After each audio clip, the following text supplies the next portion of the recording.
حضور علیہ الصلوۃ والسلام کے وصال کے فوراً بعد منافقین نے بہت باریک چال چلی، مسلمانوں کی صفوں میں گھس گئے۔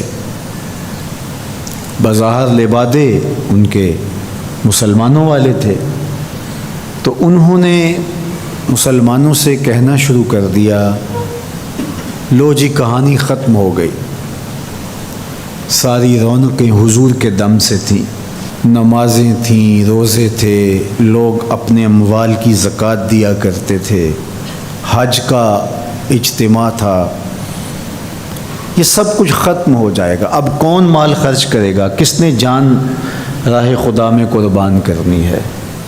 کوئی سحر کے وقت اٹھ کے کیوں مسجد میں آئے گا؟ بظاہر لگتا تھا کہ یہ بڑی ہمدردی اور دلجوئی سے حقیقت حال کو بیان کر رہے ہیں، لیکن اس کے اندر چھپا ہوا ظاہر تھا۔ جو نئے قبائل اسلام لائے تھے، یہ خبر جب ادھر پہنچی تو انہوں نے ارتداد کا رستہ اختیار کر لیا۔ بہت سارے قبیلے، آپ پڑھیں تاریخ، مرتد ہو گئے، کسی نے زکوٰۃ دینے سے انکار کر دیا، مسلمہ کذاب نے اپنی جھوٹی نبوت کا دعویٰ کھڑا کر دیا۔ حضرت صدیق اکبر کا دل زخمی ہے، کلیجہ زخمی ہے، لیکن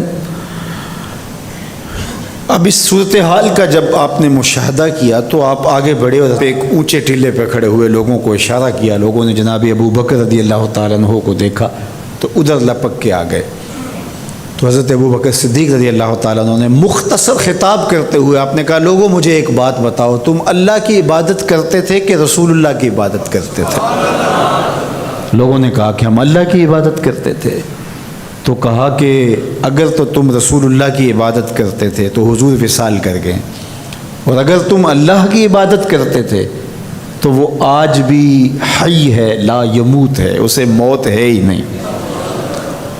پھر کہا، جس دین کے لیے میرے اور آپ کے آقا و مولا نے اپنی ساری زندگی لگا دی، کیا حضور کے وصال کر جانے کے بعد تم اس دین کو چھوڑ دو گے؟ تو لوگوں نے کہا کیوں چھوڑیں گے؟ تو کہا پھر اٹھو اور دین کا جھنڈا لے کے پوری دنیا پہ چھا جاؤ۔ تو آپ نے لوگوں کو سنبھالا۔ تو حضرت عبداللہ ابن مسعود رضی اللہ تعالیٰ عنہ فرماتے ہیں کہ اگر حضرت ابو بکر رضی اللہ تعالیٰ عنہ کے ذریعے سے اللہ ہمارے اوپر احسان نہ کرتا تو ہم ہلاک ہو جاتے۔ اس امت کو بکھرنے سے بچایا ہے، شیرازہ متحد رکھا ہے، تو وہ ذات سیدنا صدیق اکبر رضی اللہ تعالیٰ عنہ۔ اور حضور یہ سارے اشارے دے کر گئے تھے۔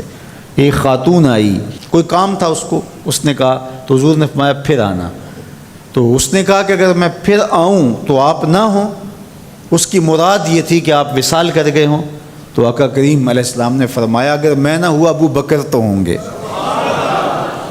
میں نہ ہوا تو ابو بکر کے پاس آ جانا۔ اللہ اکبر۔ حضور نے حضرت ابو بکر رضی اللہ تعالیٰ عنہ کو اپنی زندگی میں مصلی پہ کھڑا کیا۔ ترمذی کے لفظ ہیں، حضور نے ارشاد فرمایا، لا ینبغی لقوم فیہم ابو بکر ان یؤمہم غیرہ، کسی قوم کے لیے مناسب ہی نہیں ہے کہ ابو بکر ان کے اندر رہتا ہو اور امامت کوئی اور کروائے۔ مروا ابا بکر فلیصلی بالناس، ابو بکر کو حکم دو کہ وہ لوگوں کو نماز پڑھائے۔ اور پھر مصلی پہ جا کے حضرت ابو بکر کھڑے ہوئے۔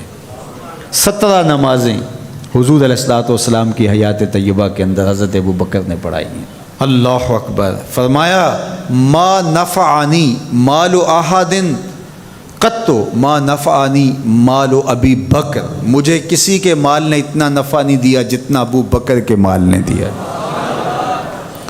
اللہ کے علاوہ اگر میں کسی کو خلیل بناتا تو ابو بکر کو بناتا، لیکن اللہ میرا خلیل ہے، جنہیں سیدہ کہول اہل الجنہ کہا گیا، جنت کے بوڑھوں کے سردار بنائے گئے۔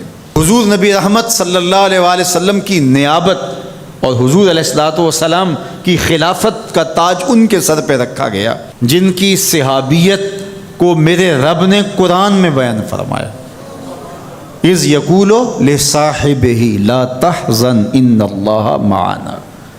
جب غار ثور میں حضور علیہ الصلوۃ والسلام سیدنا ابو بکر رضی اللہ تعالیٰ عنہ کی گود میں سر رکھ کے لیٹے ہوئے تھے، سانپ ایڑی پہ ڈنگ کے ڈنگ لگا رہا ہے اور آپ اپنی ٹانگ کو جنبش نہیں ہونے دیتے۔ آنکھوں کا حلقہ توڑ کے آنسو حضور کے رخسار پہ گرتے ہیں، اور آقا کریم بیدار ہوتے ہیں اور بیدار ہو کے پوچھتے ہیں مالا کا یا ابا بکر، ابو بکر کیا ہوا؟ ادب کے اس قرینے کو جناب سیدنا صدیق اکبر نہیں بھولتے، کہتے ہیں فدا کا امی و ابی یا رسول اللہ، لو دیکھ تو حضور میری ماں بھی آپ کے قدموں پہ قربان جائے، میرا باپ بھی آپ کی راہوں پہ نچھاور، میرا قبیلہ میرا خاندان آپ کے قدموں پہ قربان، مجھے سانپ نے ڈس لیا ہے۔ تو محبت کا یہ اسلوب اور الفت کا یہ طریق آپ کو یہاں ملے گا کہ انداز الفت نہیں چھوڑتے۔ تو سانپ کا کام تو ڈسنا ہے، چاہے وہ غار میں ڈسے یا اسلام آباد میں بیٹھ کے ڈنگ لگائے، وہ تو ڈستا رہے گا، لیکن ابو بکر حضور کی محبت کے ترانے پڑھتا رہے گا۔ سیدنا صدیق اکبر کی سب سے بڑی آرزو جب پوچھی گئی تو وہ یہی تھی کہ آنکھیں میری ہوں، چہرہ حضور کا ہو، نہ چہرہ ہٹے نہ آنکھیں تھکیں، دیکھتا رہوں اور دیکھتا رہوں۔ اس واقعہ کی حکایت قرآن نے بیان کی ہے۔ اذ یقول لصاحبہ، صحابی کا ٹائٹل قرآن نے حضرت سیدنا صدیق اکبر کے نام کیا ہے، اس لیے حضرت سیدنا صدیق اکبر کی صحابیت کا انکار کفر ہے۔ جو حضرت صدیق اکبر کو کافر کہتا ہے وہ خود کافر ہے، اس لیے کہ ان کا ایمان، ان کا اسلام اور ان کی صحابیت قرآن کی قطعی نص سے ثابت ہے اور ان لفظوں کے ساتھ ثابت ہے۔ اذ یقول لصاحبہ لا تحزن، کہا گھبرانے کی ضرورت نہیں، ان اللہ معنا، اللہ ہمارے ساتھ ہے، اللہ ہمارے ساتھ ہے۔ اور پھر کہا وَالثَّانِي اثْنَيْنِ اذ هُمَا فِي الْغَارِ، دو میں سے دوسرا، اللہ اکبر، اللہ نے دو میں سے دوسرا کہا ہے، یہ شان ہے سیدنا صدیق اکبر کی، جو ثانی اثنین ہیں غار میں، اللہ اکبر۔ یار کہتے ہیں حضور کا سایہ نہیں تھا، لیکن جناب ابو بکر سائے کی طرح حضور کے ساتھ رہے، قبر کے بھی ساتھی، بدر کے بھی ساتھی، سفر کے بھی ساتھی، حضر کے بھی ساتھی۔ تو حضرت صدیق اکبر رضی اللہ تعالیٰ عنہ کی صحابیت قطعی نص سے ثابت ہے، اور سیدنا صدیق اکبر رضی اللہ تعالیٰ عنہ حضور علیہ الصلوۃ والسلام کے خسر ہیں۔ حضرت سیدنا صدیق اکبر رضی اللہ تعالیٰ عنہ کا دایاں ہاتھ حضور نے اپنے ہاتھ میں پکڑا ہے اور بایاں حضرت عمر کا ہاتھ پکڑا ہے، اور حضور ایسے مسجد نبی سے باہر نکل رہے ہیں اور کوئی شخص داخل ہوا تو فرمایا قیامت کے دن ہم ایسے ہی اٹھائے جائیں گے، دائیں ہاتھ میں ابو بکر کا ہاتھ ہوگا، بائیں ہاتھ میں عمر کا ہاتھ ہوگا، اللہ اکبر۔ یہ ہیں حضرت ابو بکر رضی اللہ تعالیٰ۔ جو بدبخت سیدنا صدیق اکبر رضی اللہ تعالیٰ عنہ کے ایمان پہ شک بھی کرے وہ مومن نہیں رہتا۔ یہ وقت بھی آنا تھا ہمارے اوپر کہ پاکستان کے دارالحکومت میں کھڑے ہو کر کے سیدنا صدیق اکبر رضی اللہ تعالیٰ عنہ کے بارے میں ایسے نازیبہ کلمات کہے جانے تھے، استغفر اللہ، العیاذ باللہ۔ حضور علیہ الصلوۃ والسلام نے ارشاد فرمایا اذا رأیتم الذین یسبون صحابی فقولوا لعنۃ اللہ علی شرکم، عبداللہ ابن عمر سے روایت ہے، حضور نے فرمایا اگر تم کچھ لوگوں کو دیکھو کہ میرے اصحاب کو گالی دیتے ہیں اور تم کہو تمہاری شر پہ اللہ کی لعنت ہو، یہ حضور نے حکم دیا ہے کہ یہ اس کے جواب میں کہو۔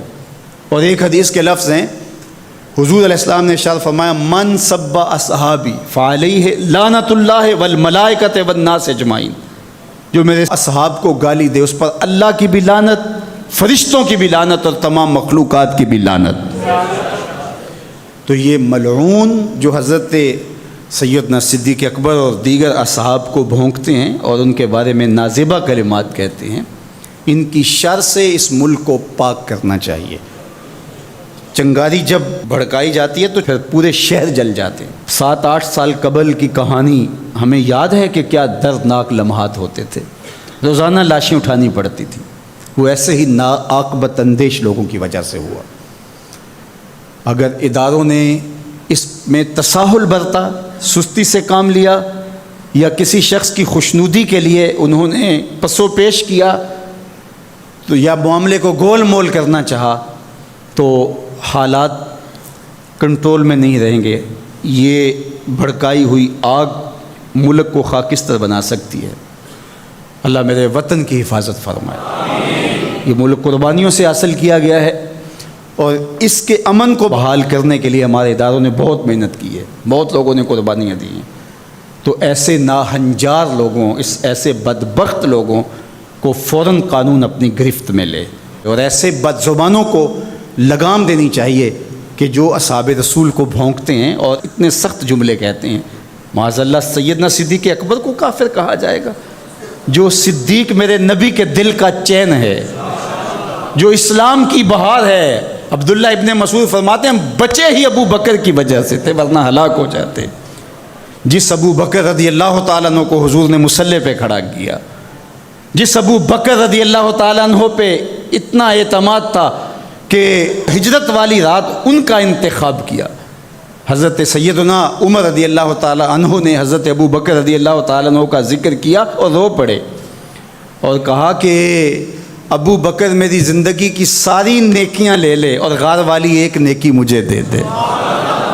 اور پھر کہا کرتے تھے کہ کاش کہ میں ابو بکر کے سینے کا بال ہوتا۔ ابن جوزی نے لکھا ہے کہ ہمارے بزرگ اور اسلاف جو تھے وہ ابو بکر و عمر رضی اللہ تعالی عنہما کی محبت اپنی اولاد کو یوں سکھایا کرتے تھے جیسے قرآن کی آیتیں سکھائی جاتی۔ ان کی محبت اولادوں کے سینوں میں راسخ کیا کرتے تھے۔ معمولی سی میل بھی سیدنا صدیق اکبر کے بارے میں برباد کر دیتی ہے۔